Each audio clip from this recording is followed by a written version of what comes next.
You may have heard of NVIDIA's Studio, but what you are wondering is, can it fix Adobe's Premiere Pro? First, back up. NVIDIA Studio is for people who have GeForce RTX, Quadro RTX. It basically gives you stable drivers for creators.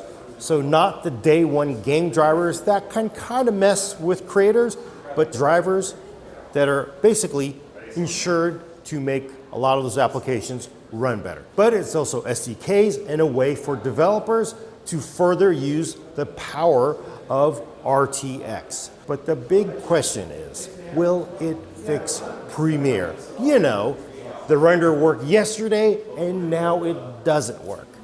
There's a good chance it just might, because the one thing NVIDIA Studio does is it throws more resources at developers and it works with the community to try to get these issues ironed out. Those little things that suddenly make things not work. So it might not fix it immediately, but I do think it's got a good chance that Premiere is gonna get better.